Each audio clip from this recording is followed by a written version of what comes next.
चांद प्राचीन काल से ही इंसानों के लिए आकर्षण का केंद्र रहा है, लेकिन किसी ने यह कल्पना नहीं की थी कि यह आकर्षण इंसान को चांद पर कदम रखने पर विवश कर देगा। हालांकि चांद पर इंसान का कदम अमेरिका और रशिया के बीच अंतरिक्ष दौड़ का नतीजा था। अमेरिका ने इस दौड़ को जीतकर रशिया को हरा दिया था। अपोलो मिशन के जरिए अमेरिका ने इंसान को चांद की ज़मीन पर उतारा था। और क्या आप जानते हैं, अपोलो 11 जिसने पहले इंसान नील आर्मस्ट्रॉन्ग और बज़ एल्ड्रिन को चांद की सतह पर उतारा था, वह मिशन के दौरान कुछ गलतियों के कारण असफल भी हो सकता था। लेकिन नासा और मिशन टीम के प्रयासों के चलते यह मिशन सफलतापूर्वक पूरा किया गया था। तो आज जानेंगे वो 5 प्रमुख गलतियां जिनके कारण नील आर्मस्ट्रॉन्ग और उनके साथी घर वापसी नहीं कर पाते और नासा का इंसान को चांद पर उतारने का सपना अधूरा रह सकता था। तो बने रहिए हमारे साथ इस वीडियो में और हम आपको विश्वास दिलाते हैं कि आपको कुछ नया सीखने को मिलेगा। सो हे गाइस, मैं हूं आपका दोस्त एंड होस्ट अर्पित। आप सबका स्वागत करता हूं आपके अपने चैनल फैक्ट पेजर में। 16 जुलाई 1969 को भारतीय समय अनुसार करीब रात 7:02 को सैचन 5 रॉकेट ने commander Neil Armstrong, lunar module pilot Buzz Aldrin और command module pilot Michael Collins को लेकर कैनेडी स्पेस सेंटर फ्लोरिडा से उड़ान भरी। उड़ान के करीब 3 दिन बाद यानी 19 जुलाई को करीब रात 10:51 पर मिशन टीम ने मून के ऑर्बिट में एंटर किया। अब मिशन का सबसे प्रमुख चरण शुरू हो गया था, जिसमें नील आर्मस्ट्रॉन्ग और बज़ एल्ड्रिन को कमांड मॉड्यूल को छोड़कर लूनर मॉड्यूल ईगल में जाना था ताकि वो चांद की सतह की तरफ बढ़ सकें।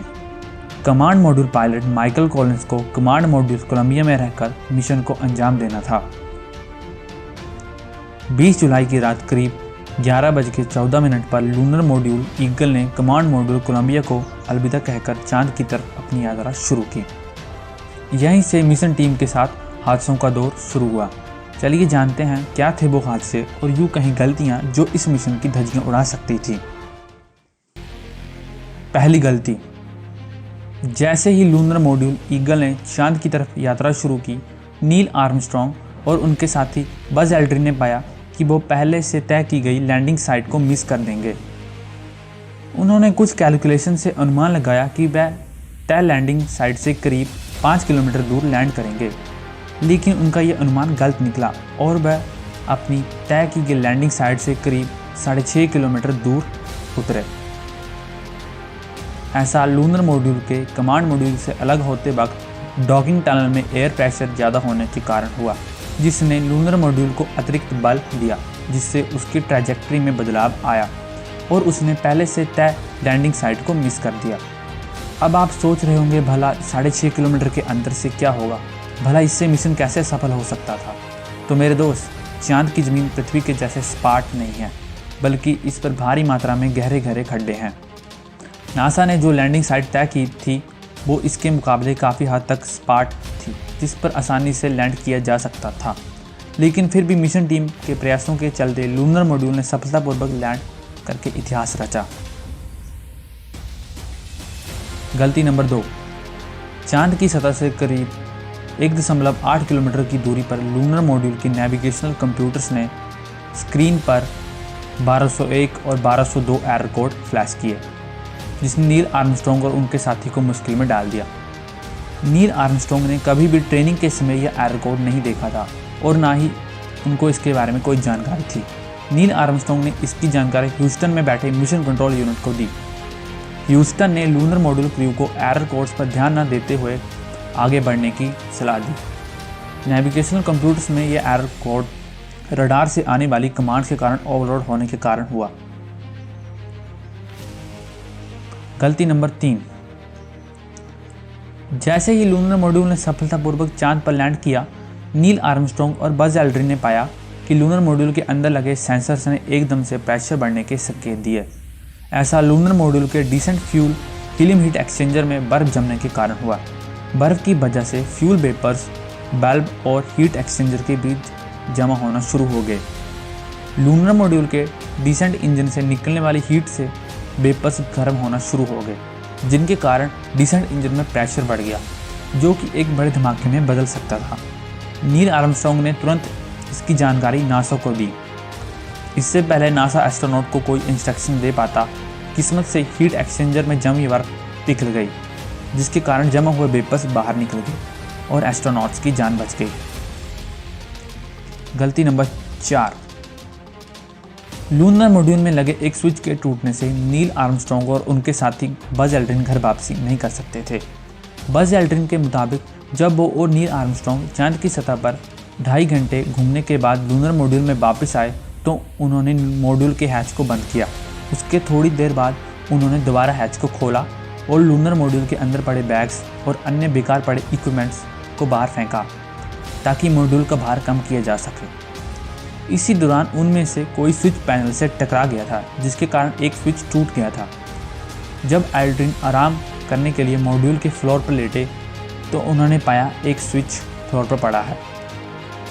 बाद में उन्हें पता चला कि यह स्विच सर्किट ब्रेकर है जो असेंट इंजन को शुरू करने के काम आता था। सर्किट ब्रेकर के टूटने से असेंट इंजन चालू नहीं हो पाता और एस्ट्रोनॉट घर वापसी नहीं कर पाते। एस्ट्रोनॉट्स ने तुरंत इस बात की जानकारी नासा को दी। नासा के इंजीनियर्स ने इस गलती को सुधारने के लिए कोशिश करनी शुरू कर दी, लेकिन कई घंटों की कोशिशों के बाद भी वो इस मुश्किल का हल नहीं ढूंढ पाए। स्विच का बटन तो दिख रहा था, लेकिन एस्ट्रोनॉट कुछ नहीं कर पा रहे थे क्योंकि वहाँ तक हाथ का पहुँचना मुश्किल था। फिर बज एल्ड्रिन ने एक पेन की सहायता से बटन को दबा दिया और इस तरह असेंट इंजन चालू हो गया, जिससे एस्ट्रोनॉट्स ने सफलतापूर्वक चांद की सतह से कमांड मॉड्यूल कोलंबिया की तरफ उड़ान भरी। गलती नंबर 5, कमांड मॉड्यूल पृथ्वी के वातावरण में प्रवेश करते वक्त सर्विस मॉड्यूल के टूटते टुकड़ों से बाल बाल बचा था। फ्लाइट प्लान के अनुसार पृथ्वी पर वापस आते समय कोलंबिया 2 भागों में बढ़ जाएगा। एस्ट्रोनॉट्स कमांड मॉड्यूल में रहेंगे और सर्विस मॉड्यूल पृथ्वी के वातावरण में जलकर खाक हो जाएगा। जब सर्विस मॉड्यूल और कमांड मॉड्यूल एक दूसरे से पर्याप्त दूरी पर होंगे तो कमांड मॉड्यूल हीट शील्ड पृथ्वी की तरफ करके वातावरण में प्रवेश करेगा, लेकिन जैसा सोचा था वैसा हुआ नहीं। कुछ कारणों की वजह से सर्विस मॉड्यूल अपने आप को कमांड मॉड्यूल से दूर ले जाने में अक्षम रहा और दुर्भाग्यवश दोनों ने एक साथ पृथ्वी के वातावरण में प्रवेश किया। लेकिन सौभाग्य से सर्विस मॉड्यूल का कोई भी टुकड़ा कमांड मॉड्यूल से नहीं टकराया और एस्ट्रोनॉट्स ने सफलतापूर्वक प्रशांत महासागर में लैंडिंग की। 1960 के दशक की वो अंतरिक्ष दौड़ जिसने इंसान को चांद पर पहुंचाया, दिखने या सुनने में जितनी आसान लगती है, असल में इतनी आसान नहीं थी। अमेरिका ने चांद पर पहुंचने में एड़ी से चोटी का दम लगाया था, तब सफलतापूर्वक चांद पर गया था। भले ही ये अंतरिक्ष की दौड़ का नतीजा था, पर इसने इंसान के लिए अंतरिक्ष की गहराइयों को खोल के रख दिया था। ऐसा करके इंसान ने बता दिया था कि उसकी सोच पृथ्वी तक सीमित नहीं है, बल्कि उसकी इच्छा शक्ति दूसरे ग्रहों तक जाने की है। इसी बात पर आज के वीडियो को यहीं समाप्त करते हैं। अगर आपको ये वीडियो पसंद आया है तो एक लाइक तो बनता है। अगर आपको इस वीडियो से कुछ नया सीखने को मिला है तो इसे शेयर करें ताकि दूसरे भी कुछ नया सीख पाएँ। और ऐसे ही इंटरेस्टिंग वीडियोस के लिए हमारे चैनल को सब्सक्राइब जरूर करें। मैं मिलता हूँ अगले वीडियो में, तब तक के लिए गुड बाय।